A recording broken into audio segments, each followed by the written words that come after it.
Сегодня у нас будет онлайн-разбор. То, что обожаю я делать. Пишите «хочу на разбор», и я вас вызову сюда в онлайн-формате.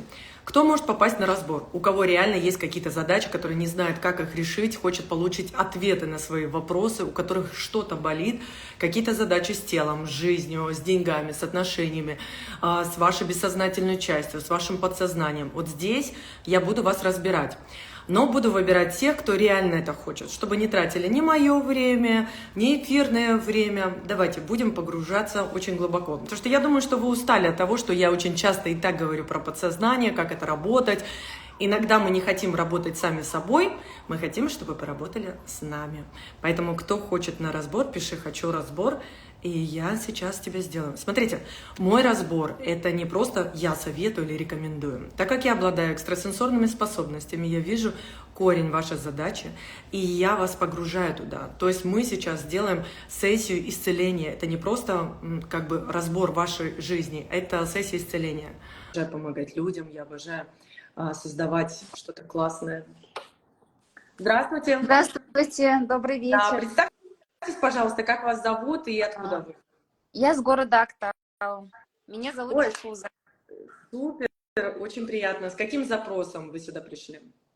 С каким запросом? Если так прямо говорить, вроде есть деньги, да, но вот почему-то нет вот на то, что вот ты хочешь, вот на побольше тебе хочется. Вот ты думаешь, там в месяц мне нужно вот столечко, хочу то-то, то-то потратить. Вроде они есть, но все равно не хватает на эту сумму именно то, что ты хочешь. Получается, там как бы не хватает то, что ты хочешь себе купить. Ну, можно так сказать. Правильно, правильно, да. Согласна. Мы живем в материальном мире, и в любом случае везде нужны деньги. Как бы люди ни говорили, не в деньгах счастье, да?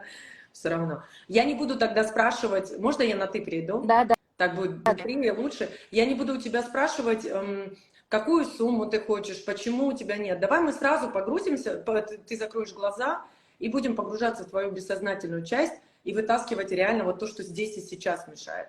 Вот сделай глубокий вдох, медленный выдох, расслабься. У тебя вообще классная энергия такая, ты очень добродушная, добрая, верующая такая вот. Тебе нужно научиться держать вот баланс, границу с людьми очень четко. Видишь, сразу прям идет четкие нарушения.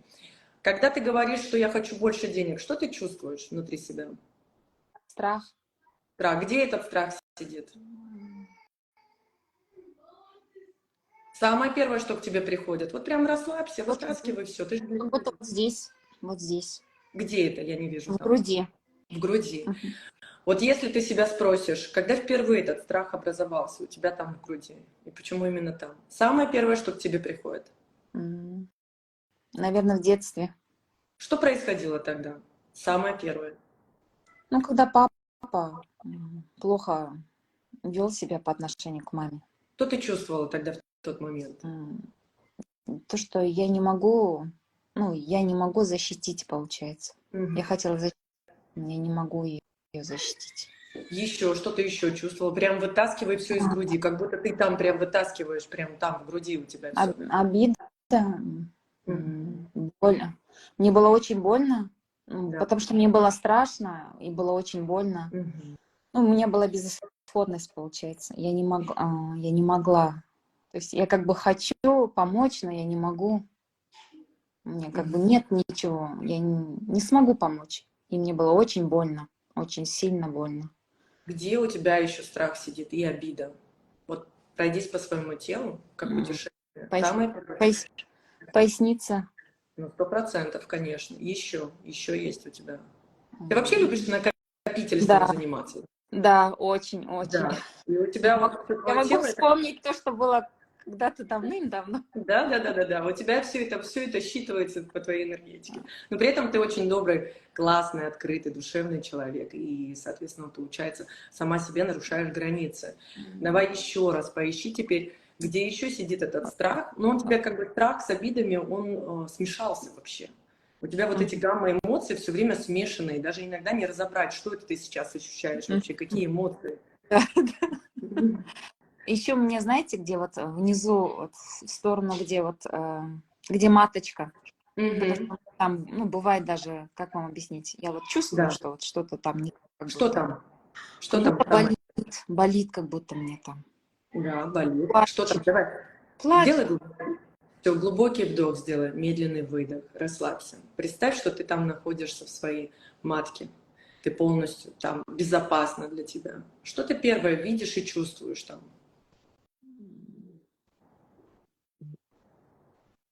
Самое первое, что к тебе приходит. Вытаскивай все. Твоя задача не смотреть на людей, которые сейчас тебя Да, смотрят. Твоя задача да. исцеляться, да? У меня обида, она Вот опять же, это обида. вытаскивай. Давай, твоя задача сейчас вытаскивать. Какая обида? Проговаривай ее вслух. Ты можешь ее коротко делать так, чтобы тебе было комфортно об этом говорить. Но тебе нужно вытащить это. Обида на мужа. Самое Вытаскивай. интересное. Ага.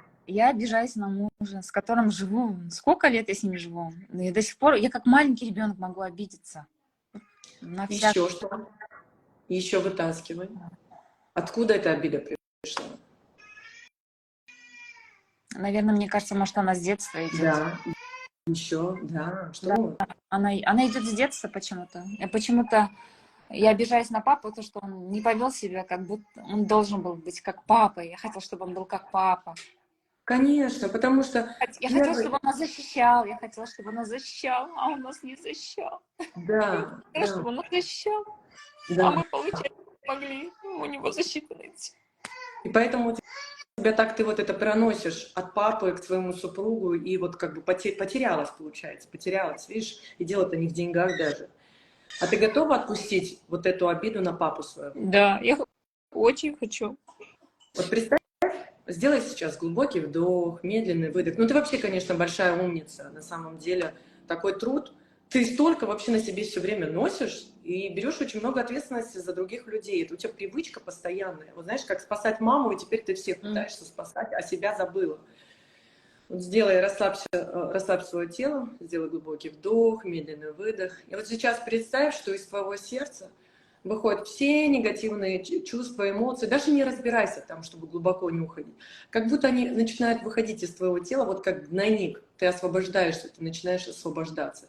И ты можешь наблюдать, как энергия начинает выходить отовсюду, из твоего сердца, из твоих рук, из твоих плеч, из твоего живота, из твоей головы, из горла, из твоего. Тебе нужно прекратить замалчивать обиды и замалчивать вот это вот, чтобы не обидеть людей. У тебя все время в горле, ты вот так вот сглатываешь слезы как будто. Вот представь, что это все начинает выходить и трансформироваться. Но ты не остаешься в этот момент пустой или одинокой, или недолюбленной. Представь, что сейчас в твое сердце начинает входить любовь. На самом деле мы никогда не одни. Даже такая ситуация с твоей жизнью, с прошлой, даже в тот момент мы всегда не одни. Всегда есть рядом Вселенная, Всевышний, энергия других людей, поддержка. Вспомни тот момент, когда было тебе сложно, всегда находились люди, которые тебя поддерживали, понимали и принимали. Вот что ты вот вспоминаешь самое первое? Да, самое первое, это когда я ушла из дома, получается. Мне было, Мгм. мне было 15 лет, да. Я ушла из дома, но я не могла жить с отцом. Мне было очень тяжело. Мамы не было, и, получается, я взяла ответственность, что буду жить отдельно. Было очень сложно. Но мне появились вообще такие добрые люди. Семья, получается, приютила. Они взяли меня к себе домой, чужого человека. Что ты чувствовала и где эти чувства были, где они находились в твоем теле? Я хочу просто заменить вот эти программы тебе. Поэтому. Ну, я тогда, знаете, это когда у них жила, мне почему-то мне казалось, ну, что это нереально, что так не может быть, что так невозможно. Слишком хорошо, да? Да, слишком хорошо, я боялась этих чувств. Мгм. Я была насторожена очень. А Я что думала, так чувствовало твое невозможно. тело? Тело и сердце. Вот это. Знаете, тело мне было там очень хорошо, что я даже поправилась. Я вообще была худая по жизни. Я там набрала, сейчас вам скажу, если не соврать, 15 килограммов, когда у них жила. Мгм. Я была очень такой упитанной. А теперь представь, как эта энергия начинает заменяться. Ты видишь, что на самом деле весь наш материальный мир, а мы же про деньги твои говорили, он бывает и не всегда хороший, но и при этом прекрасный с другой стороны. И черное, и белое. Это дуальность. Мы живем в дуальности. И вот теперь представь, как вот эти эмоции, которые ты испытывала, которые разрушали тебя изнутри, они сейчас заменяются на положительные. на безопасное, что мир безопасен, что люди безопасны, что всегда есть вокруг тебя добрые и отзывчивые люди, которые готовы отдавать любовь, потому что деньги — это же принятие любви на самом деле. И ты готова принимать. Вот представь, что вокруг тебя очень много людей, которые готовы отдавать свою любовь, и ты сейчас принимаешь от них любовь. И эта любовь заходит прямиком в твое сердце, в твою душу, в твое тело. И ты знаешь, что эта любовь безопасна. И неважно, родственники вы, не родственники, по ДНК, по крови. Мир на самом деле огромный, людей огромное количество, очень много прекрасных людей. И деньги, они приходят через людей. И ты видишь, как люди готовы отдавать свое время, свои деньги, ну, деньги за что-то тебе, да, свою любовь, показывают твою значимость, показывают о том, что ты очень важный, ценный человек. И тебе не надо подтверждать свою ценность. Вот как ты делаешь это постоянно, как бы через силу, через подтверждение, заслуживаешь любовь, какую-то ценность, все через какую-то сложность у тебя.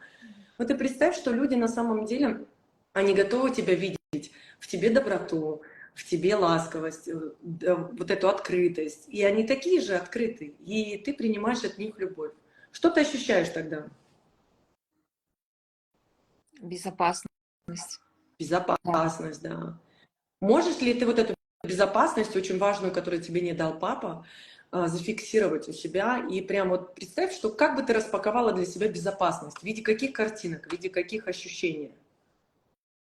То, что мне не надо никуда убегать, что мне в доме, в своем доме безопасно, что мне не надо бояться, что Зафиксировать.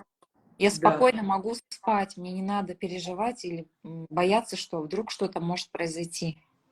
Вот. Еще давай распакуем для тебя, что для тебя еще безопасность связана. Вот давай вернемся к твоему запросу про деньги, ты говорила. Деньги — это безопасно для тебя? М, Хороший вопрос. Я уже знаю ответ, мне нужно, чтобы ты через рот Как, сказала.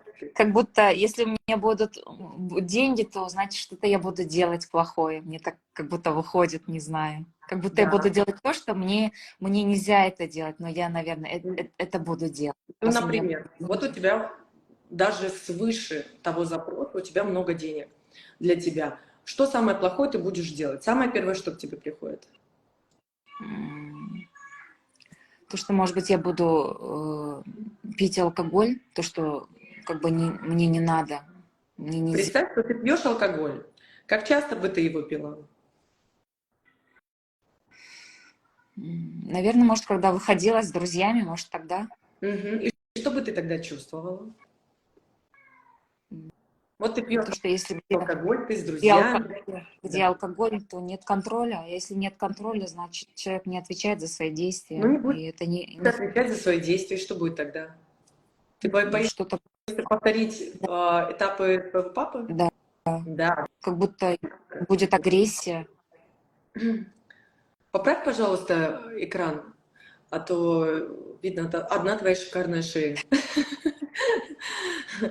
Да, вот видишь, ты опять вернулась к отцу. Смотри, как ты его и любишь, и не любишь, и любишь, и не любишь. И получается эмоциональная качеля. Что значит любишь? Бессознательно ты пытаешься повторить этапы его жизни, но при этом не хочешь это повторять, но бессознательно все равно хочешь. То есть, получается, хочется денег и быть свободной. Что такое гулять и пить? Это быть для тебя свободной, чувствовать себе, что я могу себе позволить, но при этом ты понимаешь, что для тебя это не очень хороший выбор, потому что у тебя картинки не очень хорошие. Понимаешь? Давай мы тебя рассоединим энергию отца от твоей энергии, что его жизнь, это и была его жизнь. И он проживал ее так, как он ее мог. Ты готова это отпустить и простить его? Да. Вот представь, что сейчас энергетически ты просто завершаешь с ним связь, тебе нет необходимости проживать все этапы его жизни и брать ответственность за его жизнь на себя. Это тебе нет необходимости. Ты родилась, чтобы реализовать свой потенциал души, свой выбрать путь.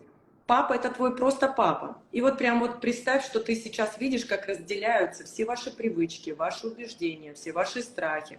Убеждения и страхи — это не твои страхи, это были его. И ты прямо освобождаешься и отдаешь то, что принадлежит ему, и оставляешь себе, оставляешь свою светлую душу, свои светлые желания, свои светлые возможности. Даже если ты захочешь выпить, то это будет твое желание, а не потому, что это этап каких-то прошлых людей, прошлых воспоминаний. Это прошлых страхов твоих, понимаешь? Вот прям разделяй. И представь, что сейчас ты стоишь под водопадом энергии такой. Эта энергия может выглядеть как ты захочешь. Она может быть разного цвета. Это может быть водопад воды. И сейчас ты полностью очищаешь себя, очищаешь свою, начиная с самой макушки до стоп твоих, и как все начинает уходить. И, возможно, в этот момент придут какие-то мысли, осознания, что ты начинаешь прощаться с прошлым, начинаешь отпускать это, и ты начинаешь расслаблять свое тело и начинаешь быть в принятии любви, в принятии осознанности, в изобилии своего пути. И ты прям чувствуешь, как все твои клеточки начинают восстанавливаться и исцеляться. И все связи энергетические, которые когда-либо ты отдавала людям, о том, что ты очень много сильно отдавала себя, ты начинаешь возвращать частички своих вот этой энергии к себе. И ты прям чувствуешь, как твоя энергия начинает возрастать. Тебе нет необходимости, чтобы быть чувствовать любимой, ценной и важной, отдавать себя до последнего. Прям разрешаешь себе быть себе сильной, взрослый. И давай еще пошлем исцеление в твою матку. Почувствуй, как в твою матку начинает входить эта энергия исцеления. Тебе нет необходимости уже быть маленькой, обидчивой девочкой. Ты уже знаешь, как это быть красивой девушкой, женщиной, которая принимает свою энергию женскую, которая начинает раскрывать ее, раскрывать во благо себе, принимать своего супруга, чувствовать его на уровне женщины, взрослой женщины, не на уровне девочки. И разделим еще, что твой супруг — это не подобие твоего отца. Тебе нет необходимости протаскивать эту энергию, когда ты вот обижалась на папу и обижаться на супруга. Это совершенно разные люди. И даже если что-то будет сопоставимо, как тебе кажется, это совершенно разная ДНК, разные этапы их жизни, совершенно другое пространство. И если ты с ним, и он с тобой, то ты знаешь, как его принимать, знаешь, как себя слышать, и знаешь, как это чувствовать себя в свободе, в комфорте и в принятии. Что ты ощущаешь, что ты чувствуешь? Скажи, пожалуйста. Мне прям мурашки по телу, как будто мне увеличилось хорошо, прям очень на душе прям спокойно стало. Прям вот здесь у меня Супер. Еще давай очень. пошлем поясницу твою. Ты слишком много берешь ответственности, поясницу, твое исцеление. Представь, что оттуда... Не, мы туда, не оттуда ничего не будет выходить. Мы сейчас просто пошлем любовь. На самом деле, безусловно, любовь, она исцеляет. Вот представь, что ты также стоишь под водопадом, идет исцеление, и это все прям исцеляется. Вот знаешь, как будто, ну, как массаж хороший, как будто любовь матери, как будто любовь Вселенной. Ты знаешь, что ты не всегда, ты не одна, ты всегда в безопасности, ты всегда в безопасности. Тебя охраняют, за тобой заботятся. И на самом деле твоя жизнь подтверждает, что все время происходят какие-то волшебным образом ситуации, и ты думаешь, вау, как это вообще такое происходит? Какие-то, вот как ты говорила, тоже люди, ситуации. Вот ты представь, ты ведь никогда одна не была. Да, там не получилось, но происходит такое волшебство, что ты видишь, что на самом деле ты в безопасности всегда, всегда. И вот это вот умение, знаешь, принимать. Потому что наш такой мозг, что он периодически забывает всю ценность и начинает придумывать еще какие-то сложности. Твоя задача прям вот тотально расслабляться, идти по вот этой энергии любви и безопасности. Что сейчас ты чувствуешь и видишь? Прям прям аж голова так заболела, прям сильно прям. Почему? Что это значит для тебя? Как будто вот что-то у меня, что-то поменялось, как будто в Ну это голове. да. Так я и работаю, да. Да, что-то вот, как вам объяснить, нейроны, что ли, Да. какие-то, которые уснули, давным-давно не работали, они как будто проснулись. Супер, я рада. Это-то и есть Прям, задача моя. прям вот, знаете, энергия прям вот по мне. Я очень довольна, я очень довольна. Открывай глаза. Ты вообще, конечно, ты вообще героиня, я считаю. Знаешь почему? Благодарю. Потому что принимаю. Знаешь, почему говорю героиня? Потому что самый первый этап исцеления — это по-честному говорить себе. На самом деле, да, у меня это есть, да, у меня это было. Готово? Готово. И тогда пошли вот эти распаковки. Если бы ты сейчас говорила, не, мне это не интересно, не готово, ну, как бы мы дальше бы и не пошли, понимаешь? А ты уже была готова, поэтому очень круто. Вот от Теперь ваших у слов до тебя... сих пор мурашки прям. Да, она так и будет. Потом после цикла сна у тебя начнут новое сознание, новые ощущения.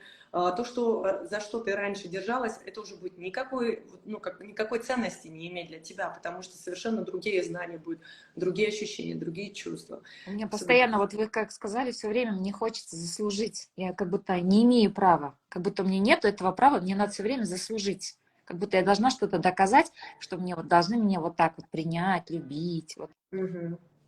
Ну, это было раньше. Но ты знаешь, даже служение, оно же бывает тоже прекрасно. Ведь в служении мы чувствуем любовь, ценность, значимость. Вот то, что сейчас я с тобой делаю, я же тоже служу тебе сейчас, на данный Да. момент. И в служении к людям нахожусь. Но мне Но нравится, у вас даже. но мне нравится. И мы же можем от этого найти не боль, а любовь.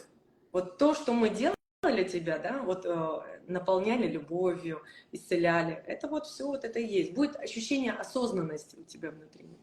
Все, я Благодарю. благодарю. Спасибо. Да, благодарю. Спасибо. Я принимаю. Сейчас отключу тебя. Мгм. Или ты сама выйди, как. Так. Мгм. Так, ребят, кто еще хотел на разбор? На разбор, там девушка еще одна хотела. Вот смотрите, я делаю не просто разбор, а я делаю сессии исцеления. Видите, какой высокий результат, и еще дальше пойдут у нее результаты. Почему? Потому что она была готова к исцелению. Я люблю вот эти исцеляющие моменты, что я хочу показать вам, что на самом деле в нашей жизни намного, принимаю, в нашей жизни намного все быстрее и лучше происходит.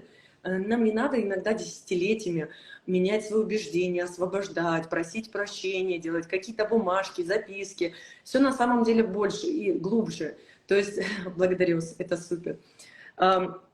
Иногда бывает такое, что мы работаем и с подсознанием, с глубиной, но иногда нужно просто погрузиться в энергию. Энергетическое исцеление дает очень большие масштабные процессы. И у нас, в принципе, наука очень много уже вещей проверила. Так, давайте, хочу разбор. Все, вы помните, те, кто приходят на разбор, четко, конкретно мы делаем, разбираем, вы погружаетесь, чтобы потом не было, что вы не понимаете, куда вы пришли и что вы хотите. Чтобы мы не тратили время, не воровали друг у друга время. Так, сейчас жду подключения. Ага, мастера счастья. Так, где? Давайте вот сюда. Жду. Друзья, я вам отправила запрос. Принимайте.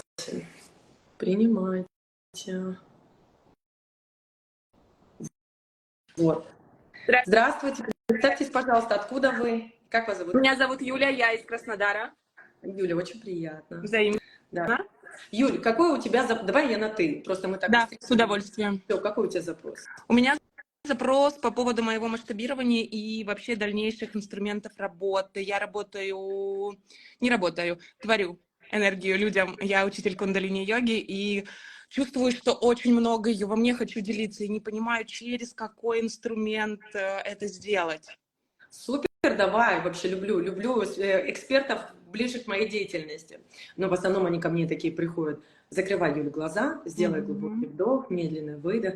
Когда ты говоришь о масштабе, о творении, что ты чувствуешь и где ты чувствуешь в своем теле? Я чувствую тепло. Где это тепло находится? Тепло развивается в животе и в области сердца. А что с твоей головой в этот момент происходит, когда вот ты вот сейчас изучаешь себя? Голова мутная становится. Да, потому что у тебя проваливается все внутрь. Вот знаешь, вот как в практиках. Ты провалилась туда, в тепло, внутрь, все и такие начала, а голова пустая, ну, как я ее вижу, да? А ты же Да. хочешь как о бизнесе поговорить, то есть ты и есть бизнес, и как бы творение — это тоже бизнес, это дело, это масштаб. А что с твоей головой? Почему она в этот момент, грубо говоря, расслабляется? Что с ней? Ну, как будто вообще пустота, не понимаю, как будто потеряшка. Да, есть такое. Вот в голове полная потеряшка. Когда впервые ты это почувствовал, самое первое приходит, что? Полгода назад. Да. Что тогда происходило? Ну, тогда пошел большой такой поток людей. они стали увеличиваться, и мне стало как будто мало. Мало. Мало, но как будто скучно мне с собой стало, и как будто я вот все отдаю, и оно становится одинаковым. И вот в тот момент я потерялась с Да. инструментом, с собой. Я хочу, чтобы теперь над головой энергетически спроси у себя, что с твоим эго. Так, что с моим эго? Самое первое, что приходит. Мы можем эго, смотри, свое еще как просмотреть. Иногда мы чувствуем, что есть какой-то внутренний баланс, как какая-то линия. Иногда эго бывает ниже линии этой энергетической, а есть выше, и иногда прям очень сильно завышается. И Мне вот, кажется, ниже. вот. Что это значит для тебя, когда ты ощущаешь и чувствуешь это? Грустно и неуверенно. Да, что значит неуверенно для тебя? Неуверенно, как будто недостаточно знаю или недостаточно могу. Это если с головы. А если теперь возьмешь из живота, изнутри, из глубины, что тогда? Ты чувствуешь, уверенно ты или нет? Из живота, да, а в груди Да, жар. да. Там у тебя там внутри, вот внутренний баланс. Вот там вот прям гармония. А когда мы поднимаемся наверх к твоей голове, там вот пустота. Давай мы тебя соединим с твоей головой. С твоей головой, с твоим внутренним телом. Это как значит, это значит, это как творить, но при этом чувствовать, что для тебя вот это творчество, оно безопасно. Давать энергию — это безопасно. Принимать эту энергию от людей тоже безопасно. И что люди приходят осознанные к тебе, потому что для тебя это очень важно, чтобы люди приходили осознанные. Потому что вкладывание туда энергии бесполезных людей, это вот как раз-таки мозг начинает у тебя, видишь, включаться в этот процесс. Теперь, а что с твоим энергетическим полем? Оно у тебя какое-то пустое тоже в том числе. То есть внутри ты наполненная, а поле, вот если я говорю про масштаб, про твою деятельность, что-то как-то бардак какой-то, я вот такое вижу. Ну, Ну вот образно. Да. я тоже чувствую пустоту вокруг, как будто Мгм. все внутри, и я как будто не направляю ее куда-то вот еще, как будто вот оно переполняет. Да. А как бы ты хотела? А я бы хотела чувствовать вокруг себя это поле, и я бы хотела делиться тем, что внутри. А когда ты говоришь о масштабе, что для тебя это значит? Для меня это значит, что я помогаю большому количеству людей. Это если из головы. Большому количеству людей, даже если с головы, сколько это людей в твоем понимании? Ну, это чтобы сейчас у меня на классах 20-30 человек, чтобы это было 100 Вот представь, что сейчас ты видишь 100 человек в твоем классе. И в одном или в нескольких в классах. одном.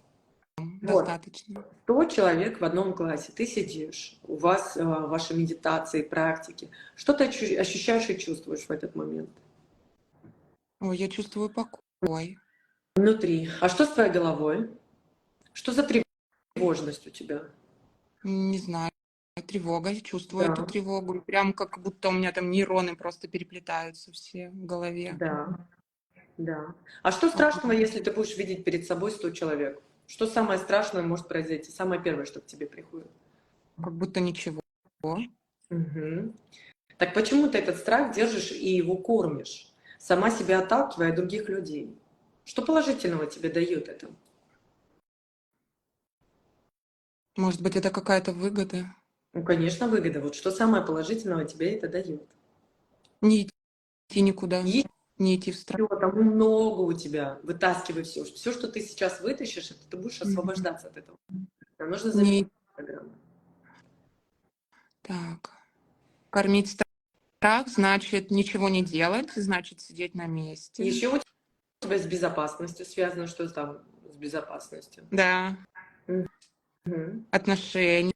Как будто если я выйду на другой уровень, то будет пропасть в отношениях. Еще есть такое, знаешь, что страх, что пойдет выгорание, много людей, большой поток, и вот как-то с этим. Что у тебя с этим? Ну, как-то этого не чувствую пока. Мгм.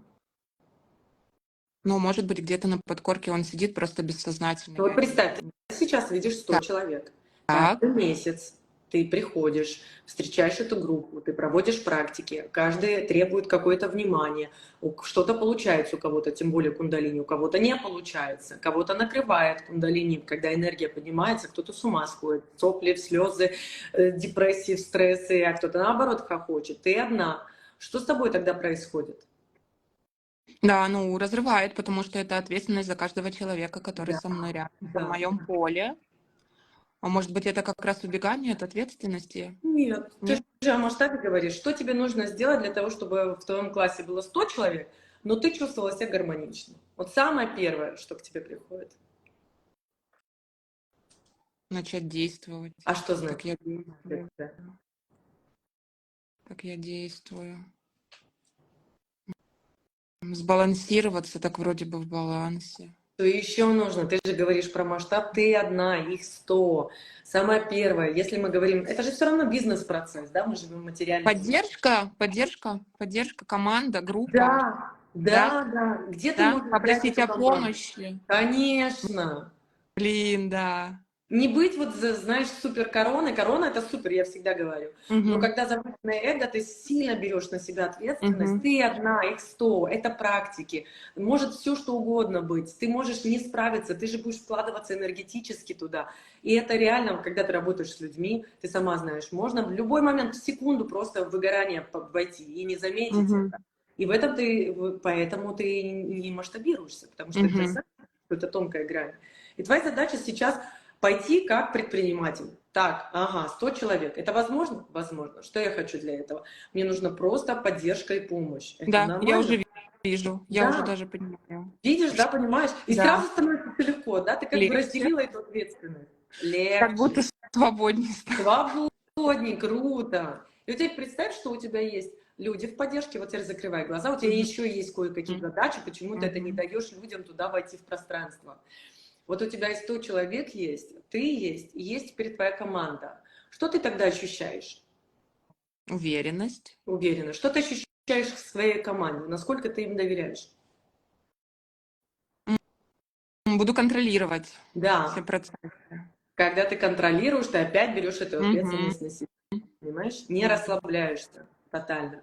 Что тебе нужно сделать, чтобы доверять людям? Почувствовать себя в безопасности, в доверии, отпустить этот контроль. Да, что тебе нужно сделать, чтобы отпустить это все?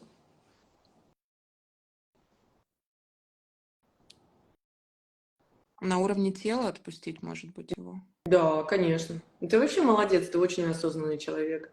Умница. Мгм. Вытаскивай все, что у тебя выходит. Потому что у тебя есть хорошие большие масштабы, и можешь с командами работать, и людей ты чувствуешь. Тебе вот просто вот чуть-чуть надо сделать, и все у тебя пойдет. Но я чувствую, как сейчас у меня ослабевает в области грудной клетки, и как будто как затуманенность, которая выходит. Ага, супер. Сделай глубокий вдох, медленный выдох. Расслабь свое сознание, прям свое тело. Ну вот теперь представь, что ты просто доверяешь Вселенной. Вселенная знает, как наилучшим образом привлечь тех людей, которые будут безопасны для тебя, которые будут чувствовать, как вот знаешь, как семья, как свой дом, который будет гармонично вхожим в твое пространство, и ты их будешь чувствовать. Нам нет необходимости, как в нашей семье, в хорошей семье, контролировать кого-то. Ты знаешь, что мама там это сделает, папа это сделает, там эти сделают и так далее. Или ты можешь создать свою новую семью и придумать себе и довериться. Кто-то делает это направление, кто-то это делает направление, а ты как звезда, понимаешь, как звезда. И тогда ты начнешь расширяться. И теперь представь, что и в группу к тебе люди приходят осознанные, которые умеют принимать твою любовь, твою энергию, и которые не истеричной натуры, а которые кайфуют от того, что они получают нереально крутые практики. Я сама люблю йогу, и я знаю, что это такое, но многие не в курсе, поэтому что приходят туда глубокие люди, которые вот дают мощный заряд энергии, очень такие, знаешь, которые отдающие и принимающие при этом. И тебе в безопасности, ты безопасна. И что деньги с этих практик брать больше для тебя безопасно. Вот это тоже задача у тебя. Вот что деньги с этих практик брать больше для тебя безопасно. Потому что чем больше, когда 100 человек, когда уже онлайн-программа, какая-то онлайн-группа возможно, да, для тебя это безопасно. Вот прям раскрой весь свой потенциал, потому что у тебя там еще затыки с деньгами в плане дела не масштабе, а дело в брать больше, вот я бы так сказала. Мгм. Угу. Но Мгм. это можно все исправить, когда у тебя будет четкая, знаешь, вера в себя на 1000%, что ты просто уникальный специалист. А ты уникальный специалист, ты чувствуешь людей издалека и изнутри. Тебе нужно просто поверить в себя, Вот представь, что ты сейчас, это надо на уровне, вот как будто у тебя третий глаз, Мгм. все твои 7 чакр начинают раскрываться в тотальном доверии. Тебе сейчас не надо контролировать и не смотреть, что туда будет входить. Ты знаешь, что это все безопасно для тебя, это безусловно любовь, это и есть доверие. Ведь на планете Земля 8 миллиардов людей. Есть среди нас люди, которые занимаются практиками, и они уже знают, как масштабироваться, они уже знают, как быть открытыми, они уже знают, как принимать эти деньги, они уже это прошли, и ты просто берешь эту информацию из энергии, и ты теперь тоже наполняешься этой энергией, как библиотека знаний. Это как прийти в эту библиотеку и наполниться, почитать их книги. Ты просто берешь это через энергию и впитываешь себя максимально. И ты знаешь, что ты просто принимай это с благодарностью. И так у нас все это работает. Что ты чувствуешь, что ты видишь? Любовь чувствую, спокойствие чувствую. Я чувствую, как я держу людей за руки рядом со мной. Супер, классно. Я тоже вижу это все. И команда классная. Тебе Да. нужно просто больше расслабляться. И вот я Вот там расслабленная, полностью вообще расслабленная. в жизни своей больше Мгм. расслабляйся. Больше расслабляйся. Вообще я вижу еще, знаешь, что смену жительства у тебя. Вот так вот. Смена жительства, она все равно у тебя не за горами, а вот там пойдет еще более интересный какой-то масштаб у тебя. Вот Мгм. так вот. Ну, может, все. На этом, я Да, думаю, достаточно. Что ты... благодарю безумно. Я чувствую сейчас такое спокойствие, как будто уверенность, и как будто все идет так, как нужно. И вот эта тревога, которая была в начале разговора в области головы, она вообще ушла. Вот какой-то свет такой. Супер, Юля, вообще супер замечательно. Я сама бы к тебе пришла на практике кундалини, честно. Но, видишь, дистанционно ты еще не делаешь, наверное, а я нахожусь в огромном количестве, ну, на совершенно другом континенте. Я благодарю за эту безумную связь и за ваш талант и ваш дар. Благодарю и принимаю. Пусть у тебя все будет наилучшим образом. Все. Благодарю. Да, теперь выключайся Хорошо. отсюда. Потому что я не знаю, как это делается. Мне нужна в этом помощь. Мгм. Супер. Друзья, кто еще хочет разбор? Я знаю, я видела, кто-то еще хотел разбор. Только точно, кто хочет сессию исцеления, кто хочет погружения, кайфовых таких моментов. Потому что я не знаю, кто просил, мне кажется, они уже ушли куда-то. Вот видите, как на самом деле в нашей жизни все устроено. Очень глубоко сидит в нашей голове, в нашем подсознании и наше тело, наша энергия, все вот это вот все с этим связано. Вы напишите «хочу разбор», я сама вас приглашу, потому что кто-то просится сюда в эфир.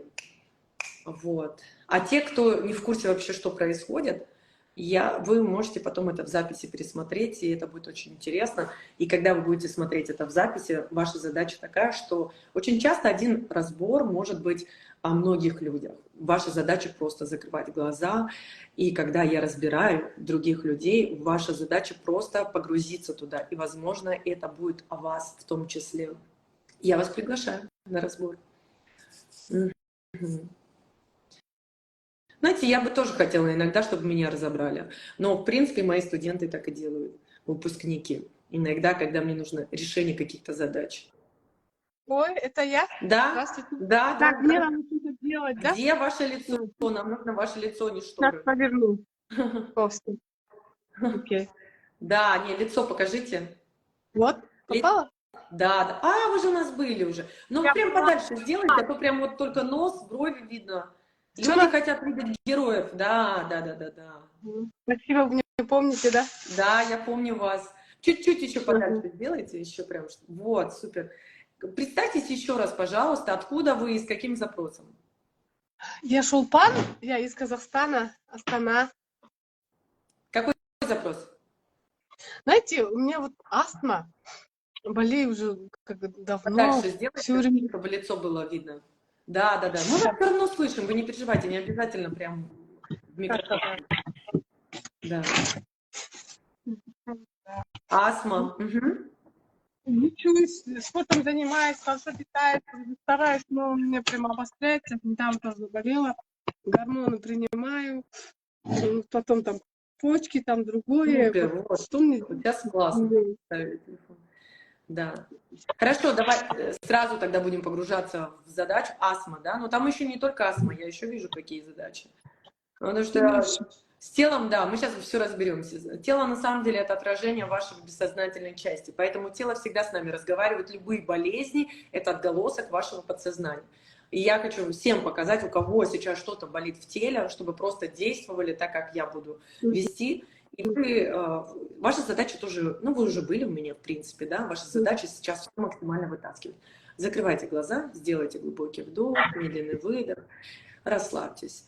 Когда вы говорили про астму, самое первое, что к вам приходит, когда она к вам пришла, вот когда пришла вот осознанность, что у вас есть эта задача? Задача или... Ну вот эта проблема, я проблему не люблю, задача, давайте, вот это вот болезнь пусть. Я подумала, 10 лет назад хотела сказать, такая мысль была, я еще, где-то до того болела, потом лечилась, она пропадала. К вам пришло 10 лет тому назад? Это пришло осознание того, что у вас есть такая проблема, да? Такая астма. Я начала болеть, чувствовать уже вот это. Угу. Что тогда в вашей жизни происходило? Ой, не помню. Самое первое, что к вам приходит, вот пусть в виде картинок, каких-то чувств, эмоций, каких-то даже кратких моментов могут прийти. Мне надо вспоминать, да? Просто расслабьтесь, доверьтесь. У вас какая-то тревожность, расслабьтесь. Отпустите все. Раз вы здесь, значит, вы готовы начать исцеление. Самое первое, что к вам приходит, когда впервые вы почувствовали, осознанность появилась, что у вас есть астма.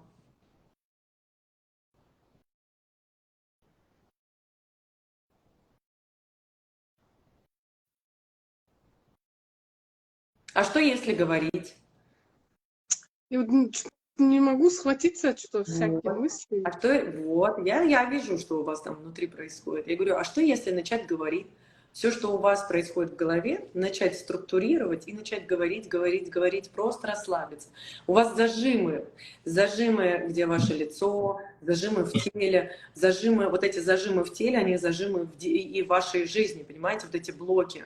Это коммуникация с людьми, это коммуникация с собой, это ваша застенчивость, нервозность зачастую, потому что переживания, что люди скажут, а как это будет, а что подумают. Слишком очень много мыслей дурацких, они вам не нужны. Согласны? Согласна, как от них избавиться, потому что, видите, это, вот я стараюсь, я это примерно знаю, но не могу. Я знаю, Что нельзя, это работа. я знаю. Огромное количество людей очень тревожные. И эта тревожность мешает им жить. Что это значит? Это шум в голове, ощущение шум в теле, блокировка от этого шума. И люди не могут реализовать весь свой потенциал. Вот представьте, что сейчас вы вообще в Вселенной одна. Нет людей, нет людей. Нет людей, которые бы осуждали вас, нет людей, которые бы что-то говорили, нет ваших родителей. Вы вообще вот взяли и появились. Вот давайте поиграем в такую сказку. Иногда мозгу нужна сказка такая определенная. Вот прям тотально расслабьтесь, сделайте глубокий вдох, медленный выдох.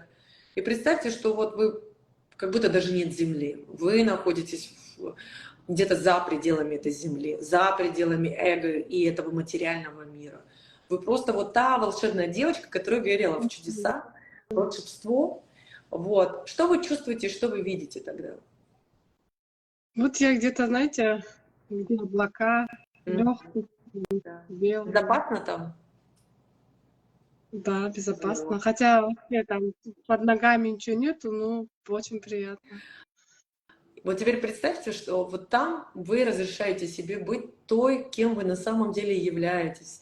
Именно состояние души, что ваша душа намного больше, чем вот этот материальный мир и эти убеждения, которые внушают люди другим людям. Вот представьте, сейчас вы можете о себе говорить все, что вы хотите. Какой бы вы хотели быть? Вот мы к вашей астме вернемся. Просто астма, я потом расскажу, почему, с чем это связано у других людей и как это вам вообще распаковать вам. Что вы чувствуете, когда вы там находитесь, с такой воздушностью, нет людей? Вы очень быстро, кстати, спускаетесь с этой сказки. Опять возвращайтесь в этот шум. Я думаю, да. Да, я прям вижу, что вы раз и спустились в этот шум. А что страшного, если будет в вашей жизни сказка? Классно, но что-то я не верю, блин. Да, Это да, возможно. да. А как часто вы испытываете радость в своей жизни? Очень редко. Когда впервые, да вы вообще всю свою жизнь, что-то особо сильно радости я и не вижу. Ну, как бы в жизни все есть какие-то классные моменты, но очень много у вас внутренних слез внутренних, очень много переживаний внутренних, вот это вот как в легких как раз таких скапливается.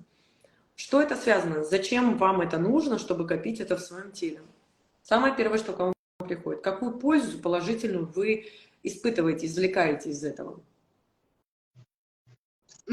Ну, кажется, я думаю, ну вот что мне там, мужа нету, детей нету, что мне еще делать? Какие-то мысли появились. Да. Я связывать не могу. Ну. Связывать не могу. Вы вытаскиваете все. И вот теперь у вас есть самый близкий, лучший друг, ваша астма, да? Мгм. Надежный, он не подводит, никуда не уходит, не бросает, он всегда рядом с вами. Ну, Да. время появляется, Да, да? вы всегда вместе, вы как это, подружка, друг, вы вместе рука об руку идете уже много лет, неважно, сложности, не сложности, это вот самое близкое, что у вас есть. Согласны? Получается, да, согласна, только вот, знаете, Азарин, значит, получается, из-за того, что я одинокая, я астму сделала Да. своим близким. Да. Вы придумали себе нового друга, которого надо кормить. Его же надо кормить, потому что его нужно какие-то лекарства. Да. За ним надо ухаживать, с ним надо общаться, о нем надо помнить постоянно. То, что вы и делаете, вы помните о нем, вы вспоминаете о нем. Где вы еще можете найти эту энергию, то, что дает вам вот эта вот болезнь? Например, что это значит? Это уход за собой. Это о том, что вы ценны, вы важны. Видите, эта болезнь закрывает много других потребностей. То есть вы начинаете следить за собой, вы должны думать о себе, потому что если не будете думать, как бы тело начнет противиться. То есть ваша задача теперь, где вы еще это можете найти энергию, чтобы заботиться о себе, ухаживать за собой, только для себя, не для кого-то, для себя. Где еще? Самое первое, что к вам приходит. Вот один есть человек, ну, как бы для меня очень важный, ну, мне кажется, там могу, ну, там я не могу, там невозможно. Да вы на людей даже не думайте. Вы думаете о себе. Да, где вы еще можете найти эту энергию, чтобы заботиться о себе, любить себя? Где вы еще можете найти эту энергию? Наша задача сейчас переключить вас от этой болезни на состояние, где, в принципе, можно жить без болезней. Болезнь — это всегда выгода, всегда выгода. Угу. Я должна найти место, да? Ощущения, вам нужны ощущения. Вот, например, если вы будете одна, вот смотрите, ваша задача, вы очень зациклены на убеждения людей. Очень сильно, вот как люди говорят, что не надо вот такой быть, вот такой сякой, и вот это вот слишком большой шум в голове и вашей как бы ситуации в жизни. Поэтому вы туда пошел, не так сделал, это сделал все тоже не так, а это все не так. Вы как маленькая девочка, которая застряли в теле взрослой женщины. Угу. Когда впервые у вас астма появилась?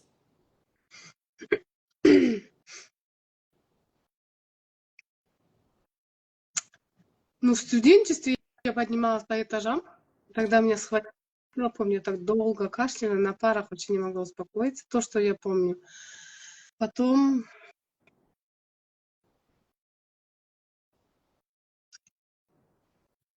вот все время, не помню, временами. А если мы освободим вас от вашего друга, насколько вам будет комфортно? Представьте, вы сейчас в здоровом теле, у вас нет болезни, вы не тратите на лекарства, вам не с кем общаться, вам не надо будет думать о своем теле как о болезни, что у вас есть болезнь. Насколько вы себя будете чувствовать хорошо, безопасно, комфортно? Самое первое, что приходит. Ну, хорошо, прям, знаете, у меня эти легкие начали вот ощущения как будто открываться, если вот освободите от нее, да, прям меня А сразу. что за скука тогда происходит?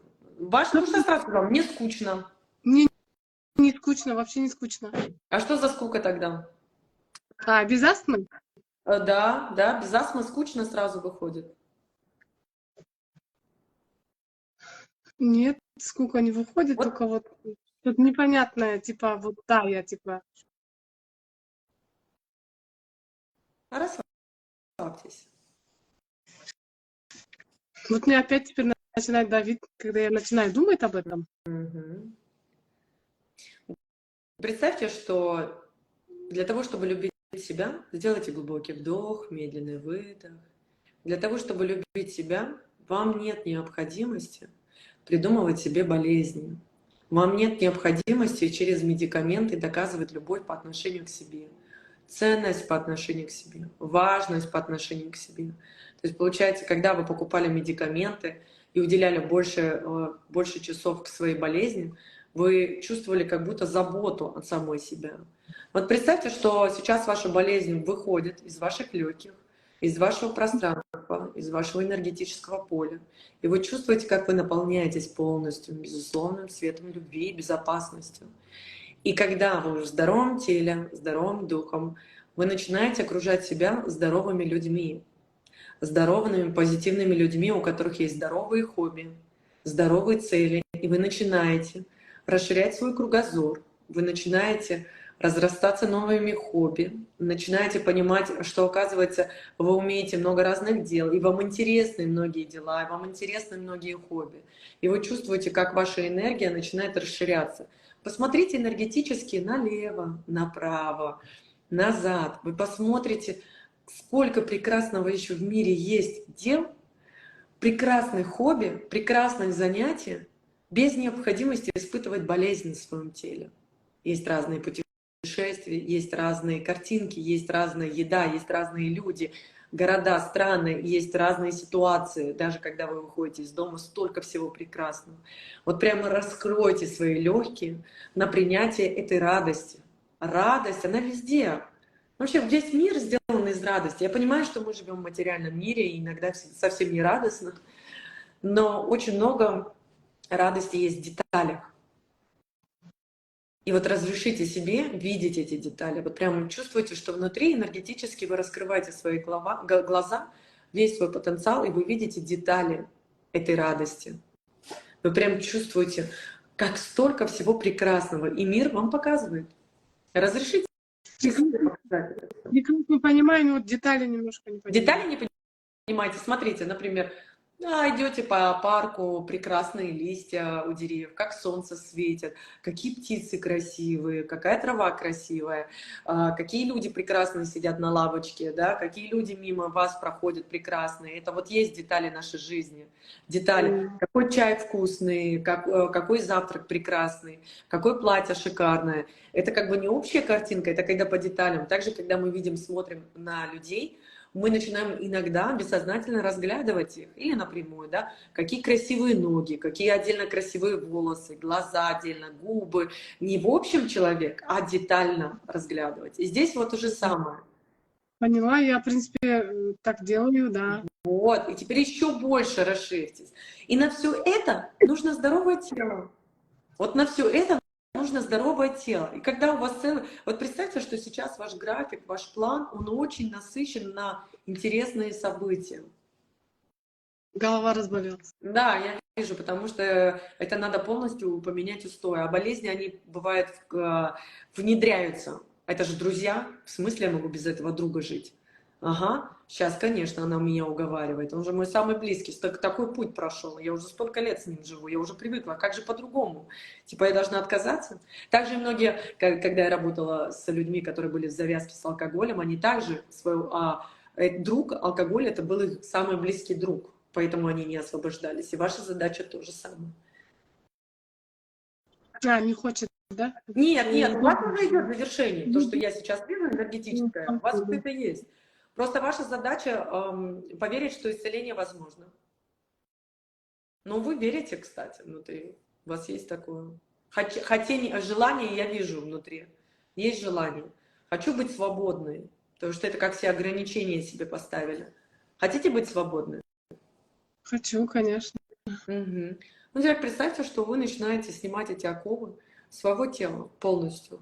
Потому что любая болезнь — это оковы для тела, это оковы для реализации потенциала вашей души. И вот представьте, что из старого тела ваша душа начинает выходить, и вы чувствуете и видите, как ваше тело начинает обновляться. Каждая клеточка вашего тела обновляется. Начиная от макушки до пальчиков ног. И вы видите, как ваши легкие начинают раскрываться, и вы чувствуете это изобилие, эту энергию внутри себя, и как это дышать свежим воздухом, и быть свободной, свободной. и владеть своим телом. Не болезнь владеет вашим телом, а вы владеете вашим телом. Потому что ваше тело — это храм для вашей души. И ваша душа знает, как это чувствовать прекрасное тело, как это реализовывать свое прекрасное тело во всех своих начинаниях. Потому что без физического тела мы не сможем реализовать задачи своей души. Согласны? И ведь столько у вас планов, в планах какие-то задачи. Вот представьте, что с этим здоровым телом вы можете столько планов реализовать. И там, кто знает, может быть, и личная жизнь ваша, и все, что вы захотите, будет. Что вы чувствуете, что вы видите? Вот какое-то, ну, очищение, освобождение. Еще давайте пошлем исцеление в вашу спину.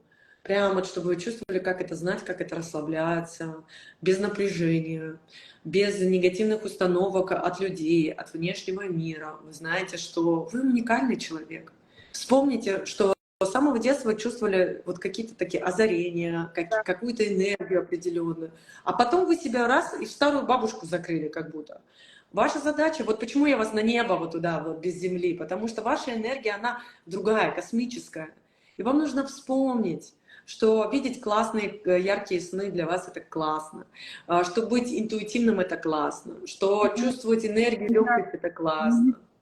Читала вот эти предсказания, видела, потом я их всех Да, забыла. я вижу, поэтому я вас с детства вернула, поэтому я вам туда, из земли выйти. И это уникальные способности, уникальные дары. Они всем даны, но многие люди забывают об этом, они закрывают себя, и это мешает, блокирует их. Вот просто разрешите себе. Когда вы поменяете общество, вам станет вообще неинтересно вот то, что люди скажут о вас, как, что, зачем, почему. Просто надо начать это делать. Меняйте общество, или вообще лучше без общества на какое-то время для того, чтобы разобраться в себе. Что вы сейчас чувствуете и видите у себя? Еще вот я еще вижу стадии освобождения. Да, стадия освобождения, конечно. Она, ваша болезнь, это как ваши, ну, как это в смысле от моего друга. Но он уже все, уже нет необходимости за него держаться.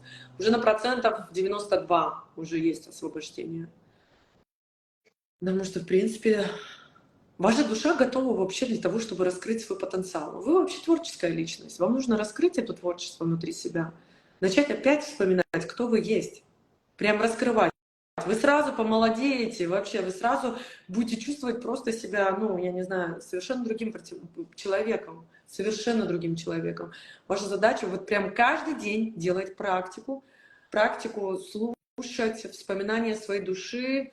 Где можно взять эту практику? Ну, я не знаю, любую медитацию найдите себе в YouTube, которая будет вам подходить по раскрытию вашей души. Именно волшебства. Вам нужно волшебство. И тогда ваша душа будет вспоминать, и у вас каждый день какие-то картинки, осознания, инсайты. И тогда ваша жизнь будет волшебной. Потому что вы человек творчества, волшебства. Вам не надо уходить далеко в этот материальный мир. Мы, конечно, понимаем, что мы все тут живем, но есть очень тонкие люди, как вы, и вам нужно вот прям чувствовать гармонию между вот этим миром легким.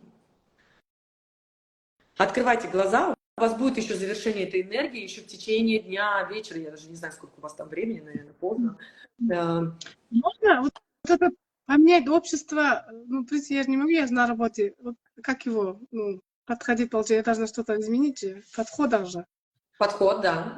Уважение своих границ. Когда вы говорили, я ее как бы не могла представить, как я это буду делать. Вы знаете, многие, когда осознают свою ценность, иногда бывают, меняют и свою деятельность.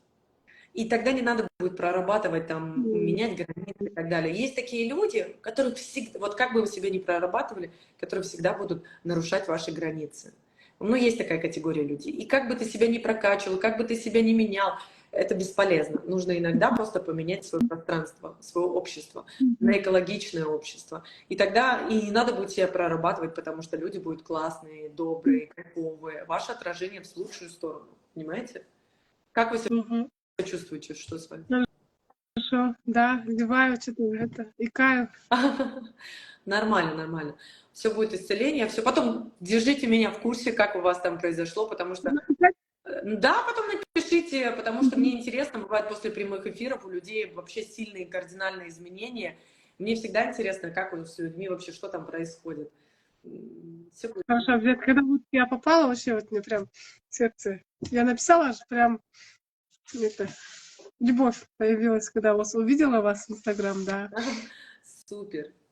Все, Вы благодарю. где находитесь вообще? Континент сказали. Что? Вы где находитесь континентально вообще? Я нахожусь в Нью-Йорке. В Нью-Йорке?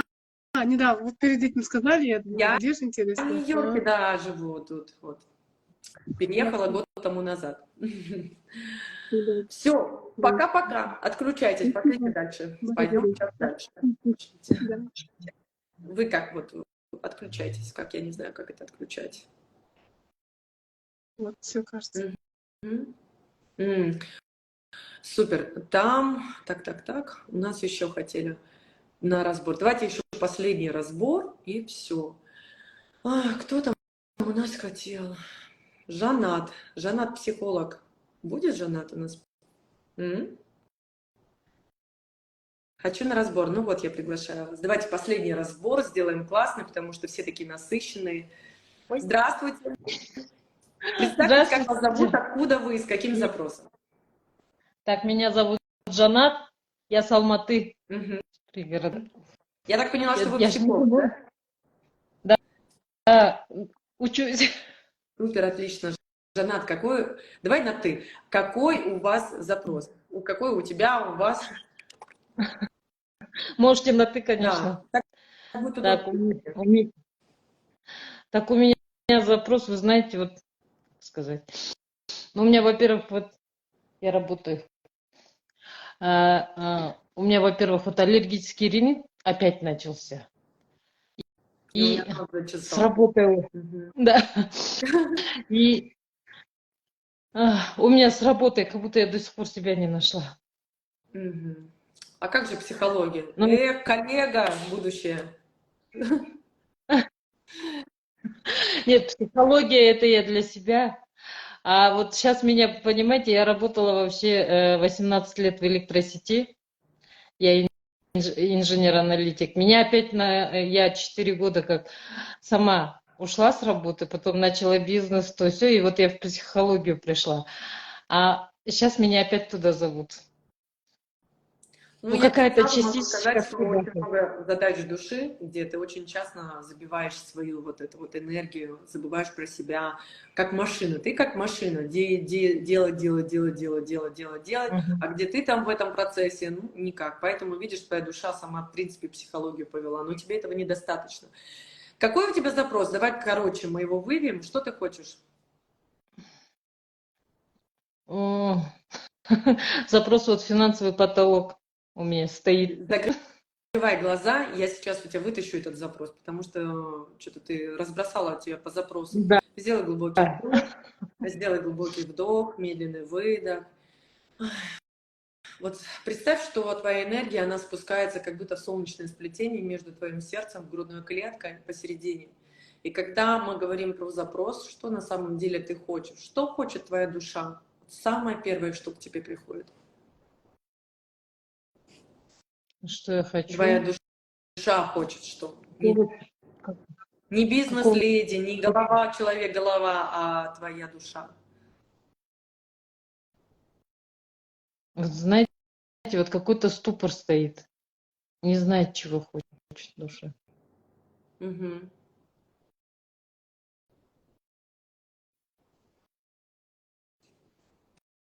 Хочу слышать ее, но не слышу.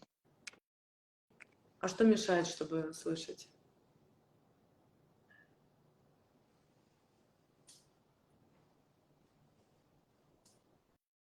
Мгм. Вот какая-то пустота и все. Мгм. Когда впервые ты почувствовала эту пустоту? Самое первое, что к тебе пришло. Когда отдала дочку замуж. Мгм. Что тогда ты ощущала? И где эта пустота была? Как будто нет смысла дальше жить. Мгм. Но я, знаешь, я еще вижу еще дальше, что эта пустота не когда ты замуж отдала, а еще дальше у тебя были этапы, где ты чувствовала вот эту безвыходность, потерянность, отстраненность какую-то. Давай туда дальше еще пойдем, еще глубже в корень. Когда я говорю дальше, что к тебе приходит? Когда потерял отца, Мгм. Что ты чувствовала тогда? боль. Еще.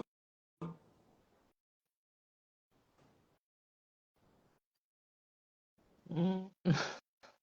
Ой, наверное, я сейчас заплачу. Плачь, плачь, потому что нужно, чтобы это вышло. Нам нужно, чтобы ты сюда пришла с задачей исцеления. Все, а смысл тогда просто болтовня. Я люблю исцелять, я не люблю просто болтать. Вот представь, что ты сейчас, что ты чувствовала, что было, где это было, вытаскивай все. Ты пришла сюда для себя, чтобы решить свою задачу. Ну, я просто в один день потерял отца и дядю, их убили. И что ты тогда чувствовала?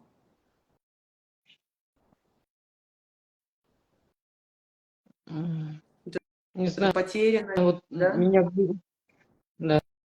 Мгм. И то, что не нашли этих людей, кто это сделал.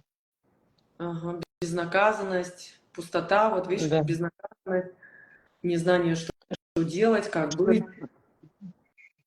Что я ничего не смогла сделать. Мгм. Ну там, получается, полностью растоптали твою душу ощущение, знаешь. Мгм.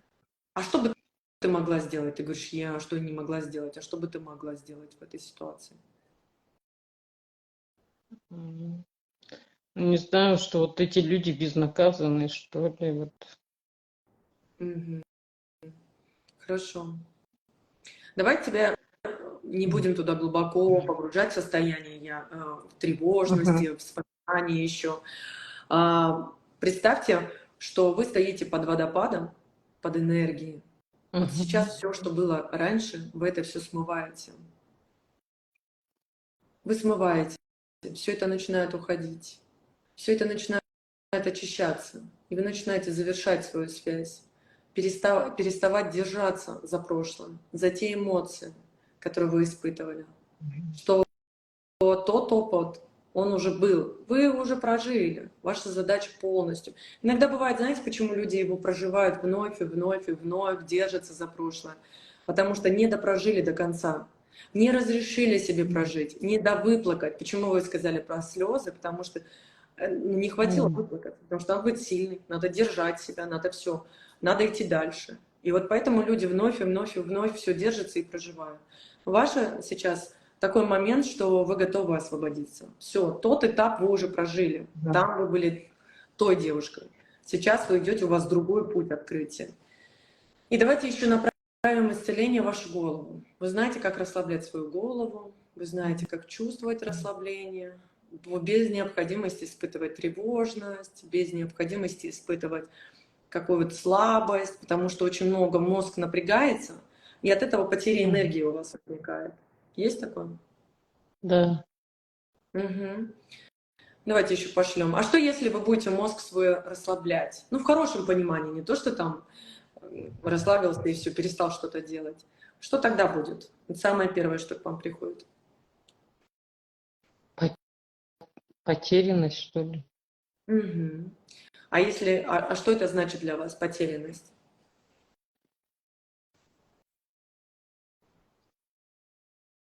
Вот, честно, вот сейчас вообще вот какая-то бездна, пустота или стена. Мгм.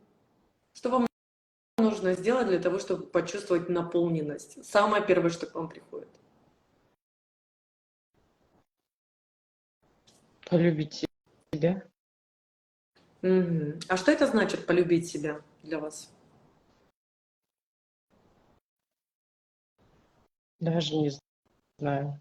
Вот идет такой ответ, даже не знаю. А когда-нибудь знали, как это любить себя?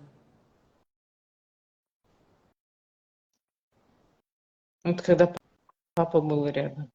Что это значит для вас, когда был папа рядом, и вы чувствовали, что как это себя любить? Вот самое первое, что к вам приходит. Мне нужно, чтобы вы полностью... Защищенный. Да, я извиняюсь. Мне нужно, чтобы все вытаскивали из вашего тела. Ваш мозг, он так пытается все контролировать. Он прям дом совета в вашей голове. Все знает, все контроль, вот полностью. И напряжение, очень много, сильно напряжения в теле. Поэтому я очень много вас вожу туда-сюда, чтобы задача такая, чтобы ваше тело начало вытаскивать все. Угу. Давайте вернемся к любви, когда вы говорите любовь к себе, когда папа был жив. Что это для вас значит? Что он давал такое, что Счастье, сейчас не хватает? Счастье. Мгм. А как часто вы беззаботность. сейчас счастье? Я извиняюсь. М? Как часто вы испытываете сейчас счастье?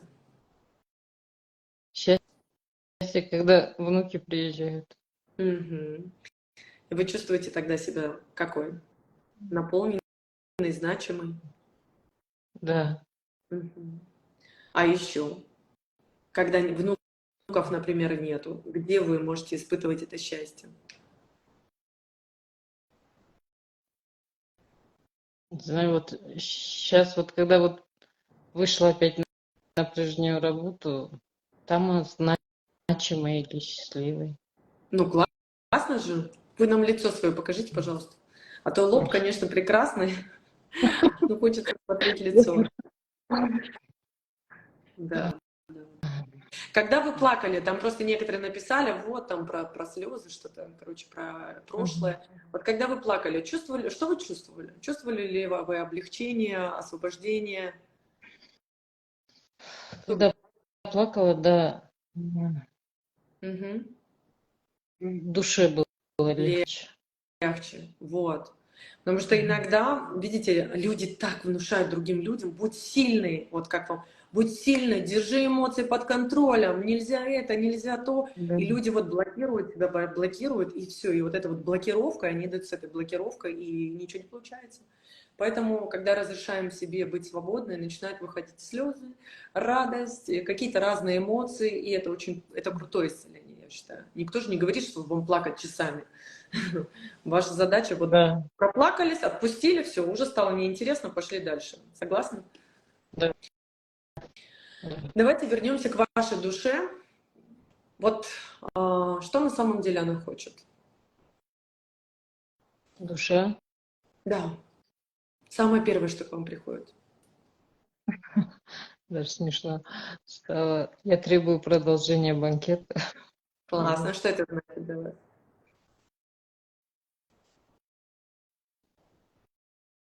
Вот как будто вот эта радость, вот ощущение вот это вот в детстве, вот эта радость Да. как будто вернулась.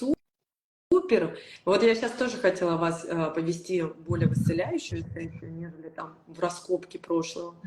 Хотелось бы, вот знаете, вам не хватает, вот как сходить в классный спа-салон, на массаж, где вот, чтобы обняли, размяли, там, показали, что вы королева, какие-то эмоции положительные. Вот это Да, вот, да, да, да? Давайте вот да. представьте, что сейчас расслабляйте свое тело. Вот Ага. как на массаж, когда вы приходите. Вы доверяете самой себе, и вот сейчас начинаем, вот как вот до этого мы делали сессию, что нет людей, нет пространства, нет сейчас этого эфира, Ага. нет этого материального мира. Вы никому ничего не должны. Вы не супер женщина, вы не супер героиня, вы просто человек. Вы сейчас человек. И вы тотально расслабляетесь. Вот представьте, что как сейчас вы начинаете расширяться. То есть ваша энергия начинает расширяться. И вот там, где вы видите какие-то, может быть, пятна, может быть, где-то какие-то дыры энергетические, начинает идти энергия любви. И это начинает все исцеляться. И вы видите, как это полотно, ваше энергетическое поле начинает исцеляться. И вы наполняетесь просто любовью, начиная с вашей головы, а в вашей голове еще больше любви. Вы начинаете эту любовь отправлять в каждую клеточку вашего тела полностью, с доверием, что любовь для вас безопасна, что быть в любви без необходимости кому-то что-то доказывать, быть в любви для вас безопасно. И прям прочувствовать, как любовь начинает проникать в каждую клеточку вашего тела полностью и вашего сознания, что вы уже ценная женщина, вы ценная девушка, вы ценная, красивая, восхитительная. И вам нет необходимости чувствовать себя не в безопасности или не быть счастливой. Почувствуйте, как эта энергия начинает пронизывать ваше энергетическое поле, пространство, вашу кожу, да, все ваше тело. Что вы чувствуете, что вы видите? Вы знаете, вот, как бы сказать, вот, как будто вот золотой песок и такие бирюзовые цветы. Не знаю, вот эта вот красота наполняется. Супер. А что с ногами вашими? Мгм. Вот именно хотела подвинуть ногу и под ногами чувствую. Мгм. А вот это вот. Именно на левой стороне, а вот правая все равно как-то. Да, да, да, да. Представьте, что вы разрешаете своим ногам двигаться вперед, что движение вперед для вас безопасно, вы знаете, куда идти, вы знаете, что для вас все пути открыты, вы знаете, что все пути открыты и безопасны для вас. Ваша душа знает, куда идти, ваша душа знает, как привлечь в свое пространство лучшие ситуации, лучшие результаты, самым лучшим для вас способом. И вы разрешаете себе. Вот знаете, это как тоже, как я еще повторюсь, это как в детстве, когда мы просто хотим, и мы получаем. И мы не задумываемся о том, что откуда это придет, как нам надо это заработать, каким путем, откуда, как, зачем. Мы просто это хотим искренне, и это приходит волшебным образом. И вот здесь вот тоже разрешить себе искренне хотеть, чувствовать себя, верить себе, идти по своему пути и разрешить, чтобы все пути открылись. Согласны? Да. Вот сейчас не знаю, прям я чувствую эту энергию. Прилив. Классно. И вы Прям разрешаете. вот идет. И самое главное теперь зафиксировать эту энергию, что знаете, когда мозг будет пытаться типа все, дальше пути нету, вспоминайте вот эту энергию, вы знаете, что все пути всегда открыты, самым наилучшим путем. И если ваш мозг попытается заблокировать вот этот вот внутренний голос вашей души, вот погружайтесь туда, в солнечное сплетение, и вот сами себе можете сказать: я тут, я здесь, все. И когда, да, вот тут, вот тут, и когда вы будете, вот я здесь, вот погружаться, я здесь, я вот, что я хочу, кто я, и вы тогда четко будете выбирать свой путь, четко слышать это направление для себя, безопасное, экологичное. Все, и тогда вот других ситуаций уже, ну, как бы не будет негативных. Не состояние мозгов, потому что в голове очень всякого шума иногда бывает у многих людей, и состояние душевности. И тогда вы вот прям все сразу вот все будете чувствовать, знать, слышать, понимать, принимать. Это вот как бы об этом. Как вы себя чувствуете Да. сейчас?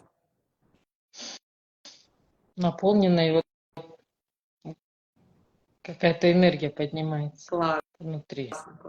Как раз сейчас поспите, вот сейчас там, наверное, поздно. Поспите, Да. будет перезагрузка, будет осознание. Ой, благодарю вас. Да, во благо Вы принимаю. принимаю во благо. Вы вообще супер. Да, спасибо. Да. Благодарю. Благодарю. Обожаю Ой, вас. спасибо, я принимаю любовь. Если она во благо, принимаю. Спасибо. Можете теперь выключать эфир свой. Ну, не в общем, а выходить из этого. Да. Благодарю. Да, Люблю вас. Спасибо. Отключайте, отключайте. Ну что, друзья, уже достаточно. Сколько? 4 разбора я сделала, не просто разбор, а сессии исцеления. И когда вы будете пересматривать, я знаю, что эфир сложный для многих и долгий, но это того стоит. Здесь разные темы, которые вы сможете проработать у себя. Это работа с телом, работа с душой, работа с вашим подсознанием, работа с какими-то определенными задачами, где вы когда-то что-то не отпускали. Это работа с прошлым и настоящим и так далее. То есть очень много разных тем, которые переплетаются в нашей жизни. Видите? И поэтому это должно быть в комплексе работать. Я уже разбор не смогу провести, уже 4 больших разбора достаточно. Все остальное мы уже можем все это сделать в другом формате. Возможно, я завтра выйду еще раз. Все, друзья, всем пока-пока. Благодарю за время.